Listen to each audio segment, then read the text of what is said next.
ऐसा है कि उन्हीं के पास जाइए। और जब भगवान के पास गया तो भगवान ने उसको क्षमादान दिया कि नहीं? तो इसलिए संत के पास जाने के बाद आपका कल्याण ही कल्याण होना है। इसीलिए सर्वाणि इंद्रियाणि यस्य सः साधु, जो सभी इंद्रियों को अपने वश में करके और भगवान परम सच्चिदानंद परमेश्वर का ध्यान करता है, उनके पास जाने से आपका कल्याण ही कल्याण है। तो इसलिए लेकिन हम आप जाकर के भी संत महात्माओं का दर्शन न करें तो नेत्रे साधु विलोकनेन रहितो। फिर कहते हैं पादन्न तीर्थौ गतौ। अब हमारा पैर क्या है? पैर कभी तीर्थ के लिए बढ़ा ही नहीं, तीर्थ के लिए कभी नहीं बढ़ा। अन्यायोपार्जित वित्तपूर्ण उदरम, और अन्याय से धन कमा करके अपने उदर की पूर्ति जीवन भर हम किए। अन्याय से वित्त कमाकर धन कमाकर अपने पत्नी को खिलाए, बच्चे को खिलाए, परिवार को खिलाए, समाज को खिलाए, और उसके बाद जीवन पर्यंत इसी में ऐसे उलझे रहे।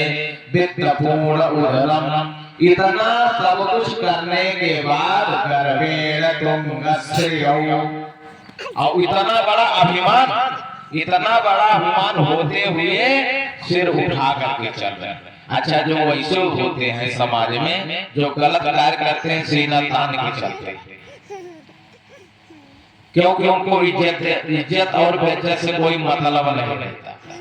तब सियारी कहती है रे रे जम्बुक मुंच मुंच सहसा, हे सियार रुको रुको, इसको छोड़ दो, इसको नहीं खाना है। कैसे? ये दुर्योधन की पार्टी के हैं, सब अन्याय का धन खाए हैं, तो कैसे नीचम स्वनिंदम बभु, ये निंदित है। ऐसे निंदित का मांस खाने से हम आप भी निंदित हो जाएंगे, इसलिए मत खाओ। मर जाना स्वीकार है, और दोनों मर जाते हैं, भगवान के धाम को पहुंच जाते हैं। इसलिए पहला प्रमाण यह है। दूसरा प्रमाण क्या है कि नवेद पादो दगकर दमान, नवेद शास्त्र ध्वनिगर जितान, स्वाहा स्वधा कार विपर जितान, और शमशान तुल्यान गृहाणि तान। जिस घर में ब्राह्मण का पैर कभी धुला न जाता,